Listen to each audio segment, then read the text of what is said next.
하시고 승천하실 때 그 마지막 남겨놓으신 예수님의 말씀을 들었고 또 믿었고 또 믿은 그 말씀대로 순종했던 제자들이 마가의 다락방에 모여 약속한 성령을 기다리며 기도했을 때 성령이 임하였습니다. 어떻게 임하였습니까? 바람 같은 소리로 들려졌고요. 각자의 머리 위에 불 같은 것이 보여지는 모습으로 경험을 했고요. 그리고 성령으로 말미암아 알게 하신 하나님의 큰일을 말하였다라고 합니다. 그것을 들은 사람들은 놀라고 당황합니다. 성령을 받은 사람들, 그 제자들은 즉시 그들의 인생이 바뀌었습니다. 그런데 거기서 끝나지 않고 그 변화된 사람들이 세상으로 뛰쳐나왔을 때 세상을 변화시켜 놓은 일들이 일어나기 시작합니다. 그래서 오늘 본문에 보면은 이 소리가 나매라고 이야기합니다. 이 소리가 무슨 소리입니까? 급하고 강한 바람 같은 성령이 제자들에게 임하는 소리이기도 하고요. 그렇게 임하신 성령으로 말미암아 세상 가운데 나가서 하나님의 큰 일을, 그 복음을 선포하는 소리이기도 했습니다. 그 소리가 얼마나 크고 놀랍고 그냥 소리만 컸기 때문이 아니라 그 모습이 너무 평범하지 않은 모습이어서 세상에서 보지 못했던 모습이어서 사람들이 놀라고 소동했다 그래요. 그래서 사람들이 그 소리 나는 곳으로 찾아 몰려왔습니다. 성령을 받은 사람들은요, 이전과 다른 모습으로 행동하고 살아가게 됩니다. 예수님 당시에 7 귀신 들렸던 막달라 마리아는 삶이 피폐했습니다. 귀신에게 사로잡혀서 이성으로 상식으로 제어가 되지 않는 피폐한 삶이었는데 주님을 만난 이후에 가장 순결한 여인이 되었습니다. 제자들도 두려워서 떠나버린 주님이 십자가에 못 박히는 그 현장에 마지막까지 남아있었던 자가 막달라 마리아였습니다. 누구보다 돈에 욕심이 많았던 세리장 삭개오가 주님을 만난 이후에 자신의 모든 전 재산을 사회에 기부합니다.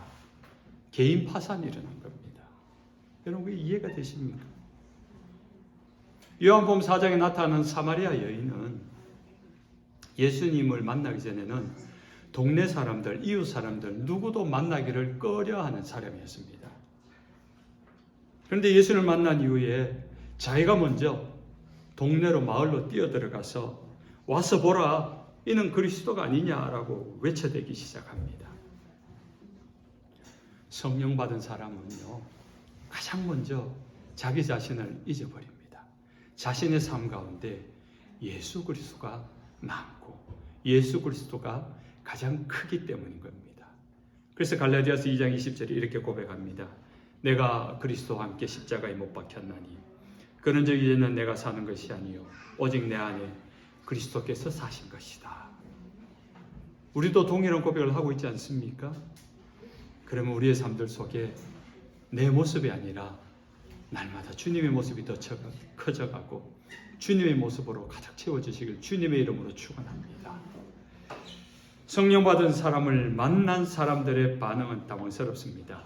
6절에 제자들이 말하는 것을 듣고 소동하여 12절에 다 놀라며 당황하여 깜짝 놀라서 충격을 받았다는 것입니다. 이 세상에서 경험할 수 없는 일처럼 예측 가능한 일이 아니라 처음 보는 일이었다라는 겁니다. 성령님이 하시는 일은 사람이 예측할 수 없는 일입니다. 그래서 이 예루살렘에 모이던 사람들이 놀란 이유가 오늘 본문에 2가지로 나옵니다. 하나는 그들이 말하는, 성령을 받은 제자들이 말하는 하나님의 큰 일을 말하는 것 때문에. 여러분, 무엇이 하나님의 큰 일입니까? 예수 그리스도의 이 땅에 오심과 고난받으심과 죽으심과 다시 부활하신 사건. 그런데 그렇게 하나님이신 그분이 고난받고 죽으시고 부활하신 이유가 우리의 죄를 용서하기 위함이었다는 것. 하나님의 큰 구원 계획. 이것이 하나님의 큰 일이었다는 겁니다. 두 번째 놀란 것은 그 놀라운 일을 전하는 사람이 갈릴리 사람들, 평범한 사람들이었다는 겁니다. 누구나 다 아는 이 사람들, 예수님의 제자들 우리가 아는데 그들은 가난한 어촌 마을의 어부들 아니었느냐? 세상에서 제대로 공교육을 받지 못했던 무식했던 자들 아니냐? 그런데 어떻게 이렇게 놀라운 말을 하지? 어떻게 오늘 그들이 전하는 말이 이렇게 권세 있고 권위 있고 새로운 말을 하는가? 놀랐던 것입니다. 성령은요, 하나님의 일을 알게 합니다. 성령은요, 우리의 삶을 새롭게 변화시킵니다. 고린도전서 1장 27절을 보면요, 하나님께서 세상에 미련한 것들을 택하여 세상에 지혜로운 것들을 부끄럽게 하시고 세상에 약한 것들을 택하여 세상에 강한 것들을 부끄럽게 하신다 그래요. 우리가 이 세상에서 조금 더 배우고 조금 더 가졌고 조금 더 높다고 해서 여러분 그 자랑할 거 아닙니다. 내가 세상에서 조금 더 가졌고 조금 더 아는 것 같아도요, 얼마 못 가 나보다 더 많이 가졌고 더 많이 배운 사람을 만나게 되면은 우리는 할 말 없는 존재입니다. 그래서 우리는 늘 겸손해야 됩니다. 그러나 하나님의 성령에 사로잡히면요, 우리가 미련한 자라도, 우리가 지혜 없는 자라도, 세상에 약한 자라도, 세상에 지혜로운 자, 많이 가진 자, 어떤 강한 자보다 그들을 부끄럽게 하는 하나님의 능력으로 나타나는 줄로 믿으시기 바랍니다. 그래서 고린도후서 5장 17절에 그런즉 누구든지 그리스도 안에 있으면 새로운 피조물이라 이전 것은 지나갔으니 보라 새 것이 되었도다 그래요. 새 것이 되길 바랍니다. 이 새롭게 됨을 경험하지 못하면요, 우리는 이 세상에서 더 가져야 돼요. 더 배워야 돼요. 더 높은 데 올라가야 돼요. 그것이 삶의 목표가 됩니다. 교회는 다니는데 내가 하나님을 믿는다고 하는데 여전히 세상 가운데 집착이 있고 더 높은 자리, 더 인정받는 자리, 더 많은 걸 가지려고 하고 더 가지고 싶고 더 높아지고 싶은 그런 집착의 이유는 어쩌면 그분은 아직 성령을 경험하지 못했기 때문에, 성령 안에서 새로워지지 못했기 때문에 이 세상의 것으로 만족을 대체하고 있는 것입니다. 그래서 우리의 기도 제목이 주님, 이 새롭게 함이 무엇입니까? 고린도후서 5장 17절에 그리스도 안에 있으면 새로운 피조물이라 그랬는데 새로운 창조물이라 말이잖아요. 새롭게 창조되어지는 하나님의 그 놀라운 은혜가 무엇입니까? 내 안에 그 새로움을 알게 하옵소서. 그 은혜를 사모하시고 새롭게 된 역사가 저와 여러분의 삶 가운데 일어나길 주님의 이름으로 축원합니다. 성령 받은 사람들은 성령의 말하게 하심을 따라서 말했는데 그 말을 들은 사람들은 제각각 자기 나라, 자기 민족, 자기 부족의 언어로 들었다는 놀라운 기적이 일어납니다.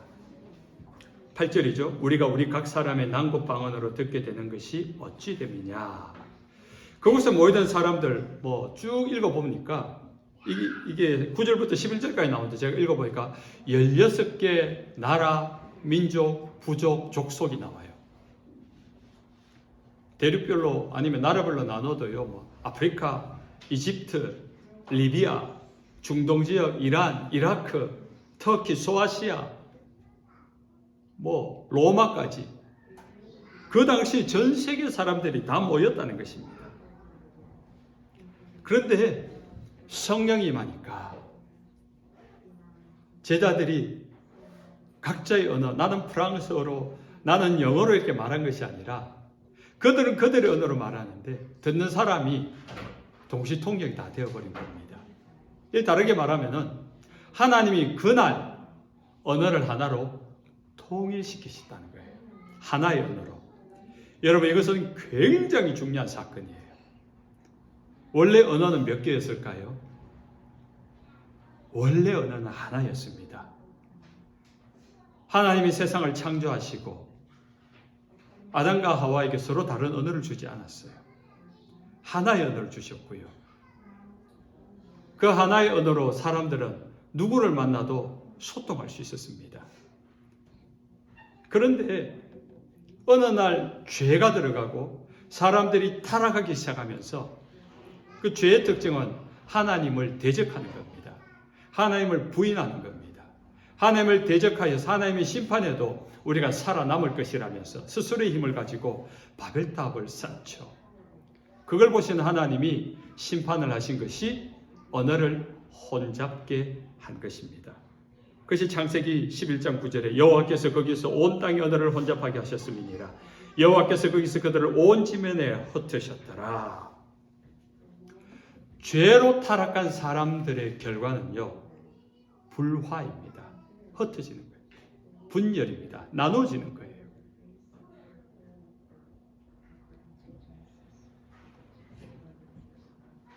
사람들이 범죄하기 시작하니까 언어가 나뉘어집니다. 우리 안에 죄가 들어오면요, 여러분 말이 안 통합니다. 여러분 한 번쯤은 다 해보셨을 텐데 부부싸움 하시잖아요. 부부싸움 할 때 말이 통하던가요? 안 통합니다. 분명히 똑같은 말로 알아듣는 말로 하는데 내 말을 못 알아들어요. 내가 전하고자 하는 메시지를 못 알아들어요. 언어가 달라집니다. 받아들이는 것이 달라집니다. 알아듣는 것이 달라집니다. 죄의 결과입니다. 그렇게 수천 년의 역사, 인류의 역사가 흘러왔습니다. 분열되고 분화되고 불화하고 싸우고. 그런데 오순절 성령이 임함으로 말미암아 전 세계를 대표할 만한 사람들이 모인 자리에서 언어가 하나로 통일된 것입니다. 어떻게 그런 일이 일어났습니까? 언어가 나누어진 이유가 해결이 되었다는 겁니다. 묻습니다. 언어가 왜 나누어졌다고요? 죄 때문에. 그럼 언어가 왜 다시 하나가 되었다고요? 죄가 해결되었으니까. 예수 그리스도의 사건 이후로 인류의 죄가 사하여졌습니다. 하나님의 성령이 충만해지니까 그 성령으로 충만해진 제자들이 세상 가운데서 하나님의 큰 일을 말하니까 사람들이 그 말을 다 알아듣는 겁니다. 이 설교는 계속해서 2장에도 사도행전 3장에도 나옵니다. 베드로가 예루살렘에서 설교하는 장면이 조금 더 줌인이 됩니다. 설교하니까 그날에 베드로의 설교를 들은 사람들이 마음에 찔려 우리가 어찌할꼬 탄식하고 회개한 장면이 나옵니다. 그리고 그날 바로 예수 그리스도를 믿고 세례받은 자가 3,000명이나 되더라.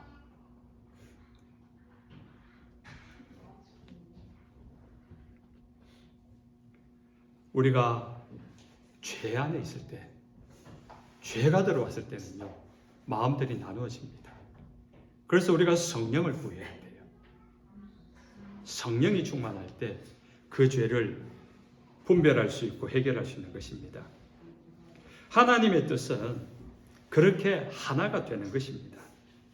예수님께서 십자가에 죽으시기 전에 마지막 제자들을 위해서 중보하며 기도한 적이 있습니다. 그것이 요한복음 17장에 나옵니다. 그 기도 제목이 이렇게 나옵니다. 거룩하신 아버지여, 내게 주신 아버지의 이름으로 그들을 보전하사 우리와 같이 그들도 하나가 되게 하옵소서라고 합니다. 우리와 같이 그들도 하나가 되게 하옵소서. 우리는 성부, 성자, 성령. 이 성부 하나님, 성자 하나님, 성령 하나님이 각각 다른 분인데 마치 하나인 것 같이 똑같이 존재하시는 하나님의 존재 방식이잖아요. 그와 같이 이 제자들이 12명의 제자가 있지만은 그런 한 가지 마음 되게 하옵소서. 그것이 어떻게 가능합니까? 12사람인데 12명이 나눠진 마음이죠. 각자의 생각이죠. 우리 교회가 20명, 30명 모여도 20명, 30개의 마음이지 어떻게 하나가 될 수 있습니까? 그런데 성령이 임하니까 뭘 알게 해주는가 하니까 우리의 마음이, 우리 각자의 마음이 하나님과 하나가 되는 거예요. 우리의 마음은 서로의 마음은 다를 수 있습니다. 그래서 대화가 안 되고요. 소통이 안 될 수 있습니다. 사람이기 때문에 어쩔 수 없습니다. 그런데 우리가 하나님과 하나 될 수 있잖아요. 성령님과 하나 될 수 있잖아요. 그 각자가 성령으로 충만하고 성령이가 하나 되어지는 순간 우리는 하나 될 수 있는 겁니다. 왜 교회가, 왜 성도가 성령 충만해야 되는지를 밝혀주는 본문이에요. 그래서 우리는 어떤 문제점이 보이고 상대방의 어떤 연약함이 보이면은 그 문제를 끄집어내고 그 문제를 고치라기보다 그가 성령이 충만하기를, 내가 성령이 충만하기를 그렇게 기도하며 나갈 때 비로소 하나 되는 거예요. 초대교회가 오늘날 교회들이 롤 모델로 삼고 있잖아요. 문제가 없었습니까? 아니요, 있었습니다. 금전적 문제도 있었고요. 인종차별적 문제도 있었고요.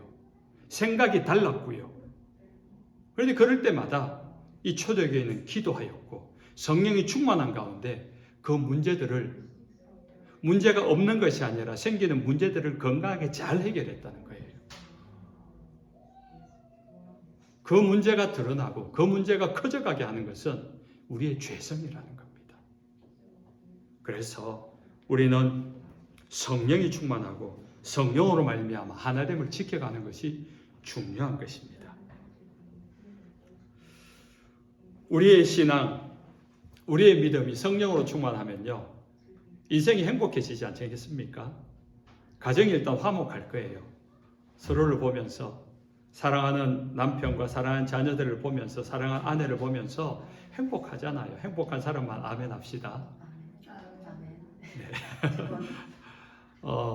그러면은 직장 생활하면 그 직장 생활, 학생들 학교 가서 학교 생활 행복해지는 거예요.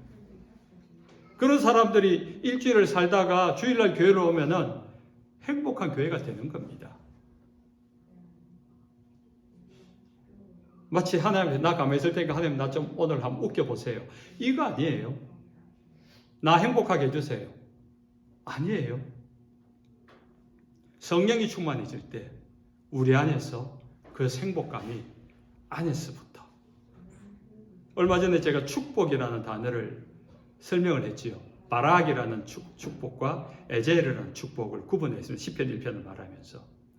그 바락은 외부로부터 조건적으로 상황적으로 임하는 축복이라고 했어요. 뭐 돈을 많이 벌든지, 뭐 내가 갑자기 승진을 하든지, 사람들이 날 막 좋아해서 인기가 좋든지, 뭐 내 팔로워가 막 1000명씩 늘든지, 뭐 이런 거 있잖아요. 그런데 에제르는 반대예요. 내 내면에서부터 마치 깊은 샘물에서 깊은 샘물이 스물스물 이렇게 차오르는 것처럼 내 영혼 내면에서부터 주님으로부터 올라오는 그 기쁨, 그 감격, 이거는 바깥의 어떤 상황과 환경으로 영향을 받지 않습니다. 오직 성령이 충만할 때 내 안에 차오르는, 이거는 아무도 몰라요. 비밀스러운 기쁨이어서 그냥 기죽기죽 웃게 됩니다. 몰래 숨어서 웃게 됩니다. 말 안 해도 그냥 기분이 좋습니다. 그럼 아무리 누가 시비를 걸어도요, 시비가 되지 않습니다. 이해가 됩니다. 성령 충만함이 이유입니다. 그렇게 신앙생활하는 최종 끝이 어디입니까? 여러분이 믿는 그 믿음의 끝은 어디입니까? 하나님 나라죠. 결국 우리의 삶의 마지막, 우리 믿음의 끝은, 여정은 하나님 나라에 들어가는 겁니다. 그럼 그 하나님 나라는 어떤 곳인가를 봐야 되겠죠. 요한계시록 7장 9절에 이렇게 말합니다. 이 일 후에 내가 보니 각 나라와 족속과 백성과 방언에서 아무도 셀 수 없는 큰 무리가 나와 흰 옷을 입고 손에 종려나무 가지를 들고 보좌와 어린 양 앞에 서서 큰 소리로 외쳐 이르되 구원하심이 보좌에 앉으신 우리 하나님과 어린 양에게 있도다. 여기도 똑같잖아요. 오늘 우리가 본문에서 보았던 각 나라와 민족과 족속과 백성들이 다 모였다는 겁니다. 언어도 다르고 삶의 습관도 다르고, 미국 와서 조금 살다 보니까 불편해요. 저는 뭐 50년 넘게 한국에 살다가 미국에 와서 이제 뭐 2년 조금 지나가니까 되게 불편해요. 문화도 다르고 관습도 다르고, 정말 와서 제일 당황했는 거 사고 날 뻔했어요. 한국에서는요, 미국에서는 그 하이빔을 번쩍번쩍 하면은 뭡니까? 이 무슨 사인이에요? 아니면 빵 그리든지 하면은 무슨 사인이에요? 교차로 같은 데서. 내가 먼저 가겠다는 거예요? 당신이 먼저 가라는 거예요? 맞죠? 양보죠. 상대방에게 먼저 가라는 거잖아요. 한국은 어떤지 아세요? 번쩍번쩍하면 내가 먼저 가니까 너 가만히 있어. 빵거려도 내가 먼저 가니까 내가 먼저야 너 가만히 있어. 이 말이거든요. 완전 정반대예요. 내가 와서 운전하는데 상대방이 번쩍하게 내가 먼저 신호 봤는데 왜 번쩍거리지? 내가 가려고 하다가 박을 뻔했어요. 얼마나 위험한지 몰라요. 그거 익숙해지는 데 시간 좀 걸렸습니다. 오해할 수 있잖아요. 그런 문화가 다르니까 생각하는 게 다르잖아요. 그런 나라별로 다르고 그 나라 안에서 소수 민족마다 다르고 또 부족마다 다르고 마을마다 다른데 전 세계 모든 사람을 모아놓은 거예요. 아담 이후에 모든 인류를 모아놓은 거예요. 얼마나 다르겠습니까? 그런데 하나 되어 있잖아요. 모두가 한 가지 마음으로 한 마음으로 하나님을 찬송하고 그 찬송함이 기뻐하고 감격하고 이 장면에서 감격이 느껴지지 않습니까? 이 장면에서 영광스러움이 느껴지지 않습니까? 모든 사람과 함께 어울려 있는 모습. 정말 저는 이 모습을 꿈꿉니다. 그래서 저는 하나님 나라를 늘 꿈을 꿔요. 늘 꿈을 꿔요. 우리 교회가 이런 교회가 되면 얼마나 좋을까? 그런데 분명히 복음은 우리에게 그것을 약속하여 주셨고 이것을 가능하게 하신 성령을 우리에게 보내셨는데 이렇게 살 수 있는데 왜 이렇게 살지 못하는가? 늘 딜레마예요, 그게. 마지막 하나님 나라에 들어갔을 때만 이것이 이루어지는 것이라면은 이 땅을 살아가는 신앙생활이 되게 우울할 것 같습니다. 저는 예수 믿고 지금까지 이것을 포기한 적이 없습니다. 그런 공동체를 만들고 싶었고 그렇게 꿈꾸면서 이야기해왔고 지금도 여전히 그렇습니다. 우리 스크린턴 교회가 이 일이 가능한 교회가 되길 바랍니다. 성령을 사모하고 성령이 충만하여서 비로소 성령께서 알게 하신 하나님의 큰 일을 알게 될 때 순종할 때 하나님의 나라가 이미 그들 가운데 임한 것처럼 우리가 이 성령이 충만하고 성령께 순종하기 시작할 때 이미 그 사람에게는 개인적인 하나님 나라가 임한 줄로 믿으셔도 되겠습니다. 이제 말씀을 맺습니다. 사랑하는 하나님의 백성 여러분, 성령 충만하십시오. 성령 충만해야지 하나님의 뜻을 알게 됩니다. 그리고 하나님의 일들을 이루어가고 하나님 나라가 그 삶 가운데 임합니다. 언어의 장벽이 있습니다. 문화의 장벽이 있습니다. 개인 습관의 장벽이 있습니다. 온갖 사람들마다 사연이 있습니다. 상처도 있고 아픔도 있고 과거도 있고 이유도 있고 목적도 있고 다 다르기 때문에 장벽이 느껴집니다. 그것을 일일이 설명하면서 넘어갈 수는 없습니다. 그러나 그 모든 것을 넘어가게 할 수 있는 것은 성령입니다. 성령으로 인하여 하나님과 하나 되고 성령으로 인해서 이웃과 하나 될 수 있습니다. 모든 것을 새롭게 하는 것이 성령이기 때문입니다. 그래서 여러분 바벨탑 삽듯이 자신의 벽을 너무 쌓지 마십시오. 좀 허물어 버리시고 자기의 생각을 좀 내려놓으시고 상대방을 좀 존중하시면서 그렇게 하나가 되십시오. 그것이 하나님 뜻대로 변화되는 것입니다. 그렇게 변화될 때 여러분의 주변들이 조금씩 변화될 줄로 믿으시길